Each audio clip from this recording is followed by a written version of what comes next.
Justice Secretary Jack Straw has said the government has absolutely no intention of paying Soham murderer Ian Huntley any compensation for injuries he suffered in prison. It had been suggested that Huntley could sue the prison service for negligence after his throat was slashed by a fellow inmate in Franklin Prison in County Durham during Commons question time today.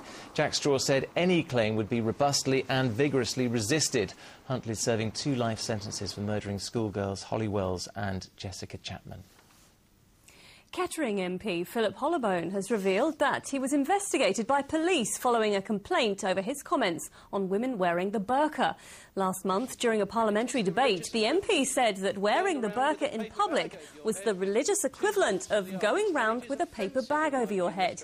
He says, although the police carried out an investigation, the Crown Prosecution Service decided there was no case to answer. Well, the police have been called in because they have to investigate any allegations of crime, and I've got no problem with the police doing their job and doing it well, but I do have a problem with those who seek to prosecute MPs when they're just articulating the view of their constituents. A convicted killer who murdered again just 2 years after he was released from jail has been told he'll spend the rest of his days behind bars. A jury at Norwich Crown Court took almost 12 hours to unanimously find 43-year-old Royston Jackson guilty of the murder of paedophile Gordon Boone. The strangled body of 73-year-old Boone was found underneath some fence panels in a remote lane in Norfolk back in October 2008. Well, earlier we spoke exclusively to Boone's daughter. Natalie Gray has this report. Katie Utting was abused from the age of 8 by her own father. It happened when her mother was at bingo and lasted 8 years. Yes, she says her father, Gordon Boone, was wicked, but she says he didn't deserve to be killed. And she's waived her anonymity to say so. He shouldn't have been murdered. Regardless of whether he did bad to me or not, he is still my father. And even though it took me a lot of years, I still grew to love him again, but not in the same way I did before it happened. But he, regardless of anything that anybody says, he was still my father, and he should never have been killed this way. Gordon Boone's body was found near the Bernard Matthews headquarters in Great Witchingham in Norfolk in October 2008. He'd been strangled. Royston Jackson was the killer, a man who'd killed before, a 16-year-old youth in Dagenham in Essex in 1989. But the dead pensioner also had a past. In 2001, he was jailed for 6 years after admitting serious sexual offences against young girls. The 2 men met at a probation hostel in Norwich after being freed from prison, and it's thought they may have had a relationship. But why did Jackson kill Katie's father? Well, we may never know, because he refused to testify. In my view, Royston Jackson is a serial offender. He's been convicted once for murder. This is twice, and when we loaded him onto the DNA database, it's quite clear he was responsible for a rape in London prior to his first conviction. He's a serial offender, and I'm very pleased he'll stay behind bars now. As for Katie, she's going to get on with her life. When they first came round and told me that he'd been murdered, yes, I did have a tear. It's natural. He's my dad. And then the next tear I had was at his funeral. I had a tear when the curtains closed, and then that is it. That is all I've done. And I'm not likely to cry any more tears over it. There were plenty of people who had reason to hate her paedophile father, and few with much sympathy when he died. But Katie says he was her dad, and although she hated what he did to her, she never stopped loving him. Natalie Gray, Anglia News, Norwich Crown Court. Well, it's 6:15. Glad you could join us this Tuesday evening. Plenty more coming up, including... We can rebuild her.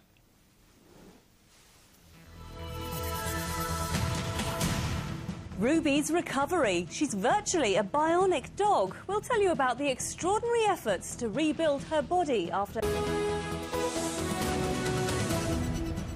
The family of a 73-year-old man found dead outside of his Suffolk home last August have joined police to make a fresh appeal for information. Richard Clark was discovered collapsed in his driveway in Eye, and his death is still being treated as suspicious. Laura Burns reports.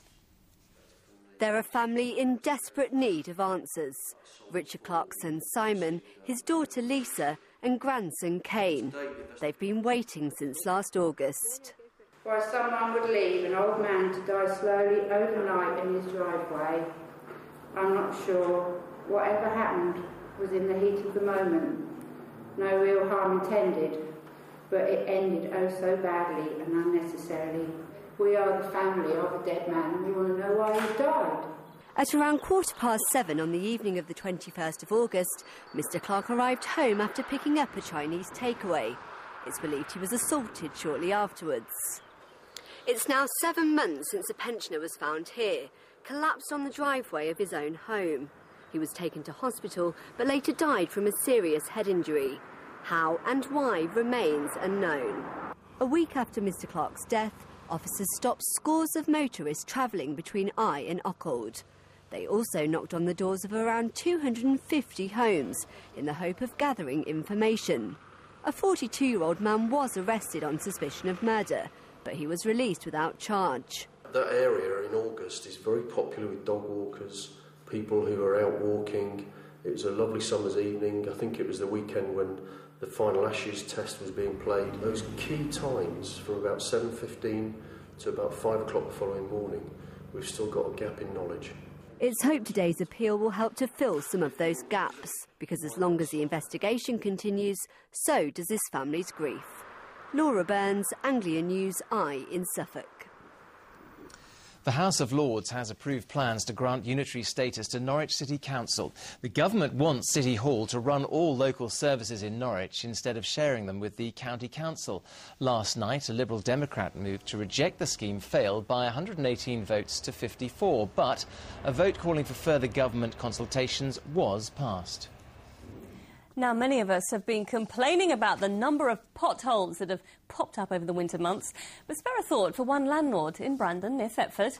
He was told he had a pothole in his pub car park, only to discover it might be a World War II bunker, which will cost thousands to fill in. A crane was drafted in to put the finishing touches to a 98-year-old lift on Southend seafront today. The council is spending £650,000 on restoring the lift. It's been out of action for 5 years, but it's hoped to be up and running in time for the summer. Lorna Ramsey reports. It's usually the sea that gets most of the attention on Southend seafront. But today there was something else that was distracting everyone. Workmen were using a crane to put a passenger carriage onto the cliff lift as part of restoration work by the council. We've missed this for the last 5 years. It was stood here since 1912. It's been used, during the season by lots and lots of visitors. So it's important that we do get it back into use as soon as possible. The work's been going on for about a year, and so far they've put in this new motor.